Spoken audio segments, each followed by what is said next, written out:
നല്ലൊരു pineapple squash റെസിപ്പിയാണ്. നമുക്ക് ഈ വേനൽ ചൂടിന് എത്ര ഗസ്റ്റ് വന്നാലും നമുക്ക് പെട്ടെന്ന് തന്നെ ജ്യൂസ് ഉണ്ടാക്കി കൊടുക്കാൻ പറ്റണമെങ്കിൽ ഇതുപോലെ സ്ക്വാഷ് വീട്ടിൽ റെഡിയാക്കി വെച്ചാൽ പെട്ടെന്ന് തന്നെ നമുക്ക് വെള്ളം ചേർത്ത് ഇതുപോലെ ജ്യൂസ് ഉണ്ടാക്കി കൊടുക്കാം.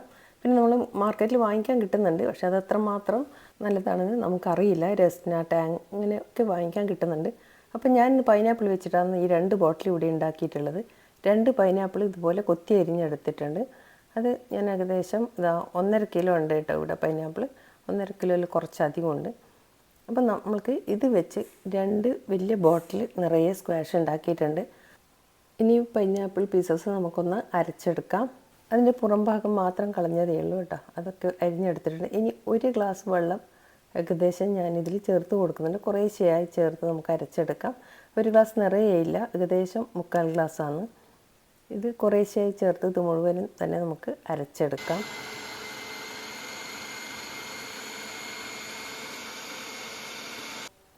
നല്ല സ്മൂത്തായി തന്നെ നമുക്ക് അരച്ചെടുക്കാം കേട്ടോ. ഇത് ഇനി അരിച്ച് കൂടി എടുക്കാനുണ്ട്. അപ്പോൾ 1 പ്രാവശ്യം ഞാൻ അരച്ചെടുത്തിട്ടുണ്ട്, ബാക്കിയുള്ളത് കൂടി ഞാനിത് ഇതേപോലെ അരച്ചെടുക്കുന്നുണ്ട്.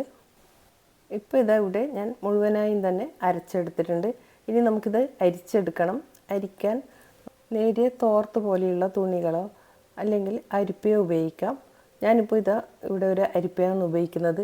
ഇതുപോലെയുള്ള അരിപ്പയാണ് കേട്ടോ നമുക്ക് അരിക്കാൻ ഏറ്റവും എളുപ്പം. ഇതിൽ നമുക്ക് പിഴിഞ്ഞെടുക്കാനും പറ്റും. താഴത്തേക്കാണ് ഇതിൻ്റെ നെറ്റ് ഇരിക്കുന്നത്. ഇതുപോലെയുള്ള അരിപ്പ വെച്ച് നമുക്ക് വളരെ പെട്ടെന്ന് അരിച്ചെടുക്കാം. മുഴുവനായും ഒഴിച്ചതിന് ശേഷം ഇത് കുറേശ്ശെ ഇതേപോലെ ഇളക്കി കൊടുക്കാം. അതിന് ശേഷം നമ്മൾ ഇത് പിടിച്ചൊന്ന് പിഴിഞ്ഞ് എടുക്കാവുന്നതാണ്. ഇത് തുണിയിലാണെങ്കിലും വളരെ പെട്ടെന്ന് നമുക്ക് പിഴിഞ്ഞെടുക്കാൻ പറ്റും. അതേപോലെ തന്നെ ഈ അരിപ്പയിലും എനിക്ക് പിഴിഞ്ഞെടുക്കാൻ പറ്റുന്നുണ്ട്.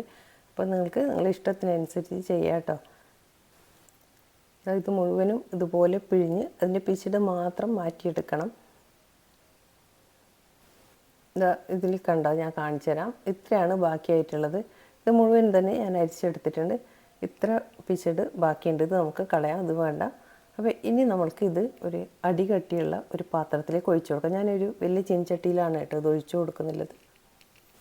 ഇനി നമുക്ക് ഫ്ലെയിം ഓൺ ചെയ്യാം. ഇനി ഇതിലേക്ക് ഞാൻ ചേർത്ത് കൊടുക്കുന്നത് 1 കിലോ പഞ്ചസാരയാണ്. 1.5 കിലോ പൈനാപ്പിൾ പീസസ് ആയിരുന്നു നമ്മൾ അരിഞ്ഞെടുത്തിട്ടുള്ളത്. 1.5 കിലോന് 1 കിലോ പഞ്ചസാരയാണ് വേണ്ടത്. അപ്പോൾ ഒരിക്കലും മധുരം ഇത് കൂടുതലല്ല കേട്ടോ. നിങ്ങൾക്കിത് കേൾക്കുമ്പോൾ തോന്നും 1 കിലോ പഞ്ചസാര വേണമെന്ന്. പക്ഷേ നമ്മളിത് സിറപ്പാക്കി വെക്കുന്നതാണ്. അപ്പോൾ അതിൽ കുറച്ച് മാത്രം എടുത്തിട്ട് ബാക്കിയാണ് നമ്മളിതിൽ വെള്ളം ചേർത്ത് ജ്യൂസ് ഉണ്ടാക്കി കൊടുക്കുന്നുള്ളത്. അപ്പോൾ ഈ പഞ്ചസാര ഇത് കറക്റ്റാണ് കേട്ടോ, 1.5 കിലോ. ഇനി ഇതെല്ലാം കൂടി നന്നായി തിളച്ച് വരട്ടെ. അത് ഇളക്കിക്കൊണ്ടിരിക്കണം. അപ്പോൾ പഞ്ചസാരയൊക്കെ അലിഞ്ഞ് നന്നായി തിളച്ച് വരുമ്പോൾ നമുക്ക് ഇതിൻ്റെ ഈ മട്ടൊക്കെ ഒന്ന് മാറ്റി എടുക്കണം. പൈനാപ്പിളിൻ്റെ മേലെ ഈ തിളക്കുമ്പോൾ ഇത് ഇതേപോലെ വെള്ള കളറിൽ വരും കേട്ടോ.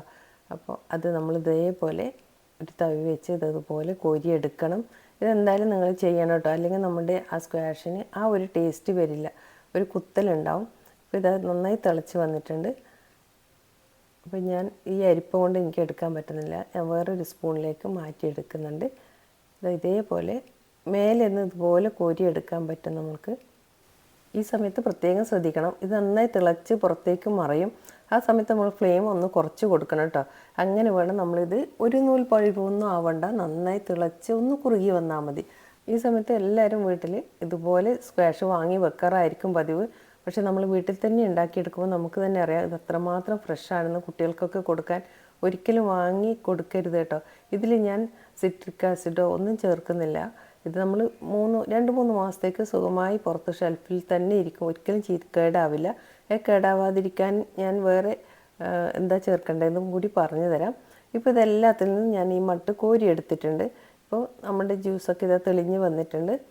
ഈ സമയത്ത് ഞാൻ ഫ്ലെയിം ഓഫ് ചെയ്തു. ഇത്രയും മതി കേട്ടോ നമുക്ക്. ഇനി ഇത് തണുക്കുമ്പോഴത്തേക്കും കുറച്ചും കൂടി കട്ടിയാവും. പിന്നെ ഒരുപാട് നാളത്തേക്ക് നിങ്ങൾ ഈ ജ്യൂസ് സൂക്ഷിച്ച് വെക്കുന്നുണ്ടെങ്കിൽ നിങ്ങൾ തീർച്ചയായും ഇതിൽ സോഡിയം ബെൻസോവേറ്റ്, പിന്നെ പൊട്ടാസ്യം മെറ്റാബൈസൾഫേറ്റ് ഇത് രണ്ടും ചേർത്ത് കൊടുക്കണം. ഒരു 1/4 ടീസ്പൂൺ വീതം ചേർത്ത് ചൂടോടുകൂടി തന്നെ ചേർത്ത് ഇതിൽ മിക്സ് ചെയ്ത് കൊടുത്താൽ മതി. തിളച്ചിട്ടൊക്കെ കഴിയുമ്പോൾ നമ്മളിത് ഓഫ് ചെയ്യുന്ന സമയത്ത്. ഞാനിപ്പോൾ ഇതിൽ ചേർത്ത് കൊടുക്കുന്നില്ല കേട്ടോ. എനിക്ക് 2 മാസത്തേക്കുള്ള ജ്യൂസ് മാത്രമേ ഞാൻ ഉണ്ടാക്കുന്നുള്ളൂ. അത് കേടാവൊന്നുമില്ല. പിന്നെ ഞാൻ കളറും ചേർക്കുന്നില്ല. നമ്മൾ വീട്ടിൽ ഉപയോഗിക്കുന്നതുകൊണ്ട് ഞാൻ കളറും ഇതിലൊന്നും ആഡ് ചെയ്യുന്നില്ല. ഇതിലേക്ക് ചെറുനാരങ്ങ നീര് ചേർത്ത് കൊടുക്കുന്നു. 4 ചെറുനാരങ്ങയുടെ ജ്യൂസ് ഞാൻ ഇതിലേക്ക് ചേർത്ത് കൊടുക്കുന്നുണ്ട്. ഇനി ഇതൊന്ന് മിക്സ് ചെയ്തതിന് ശേഷം നമുക്ക് ബോട്ടിലാക്കി സൂക്ഷിക്കാം. എനിക്ക് 2 ലിറ്ററിൻ്റെ ബോട്ടിലിൽ ഇത് കിട്ടിയിട്ടുണ്ട്. അപ്പോൾ 2 മാസത്തേക്ക് നമുക്കിത് ഇപ്പം നമ്മളുടെ വീട്ടാവശ്യത്തിന് ഇതിൽ കളറൊന്നും ആഡ് ചെയ്യേണ്ട ആവശ്യമില്ല. വേണമെങ്കിൽ പുറമേ നമ്മൾ സെയിൽ ചെയ്യുന്ന ആൾക്കാരാണെങ്കിൽ ഇതിൽ കളർ ആഡ് ചെയ്യാം.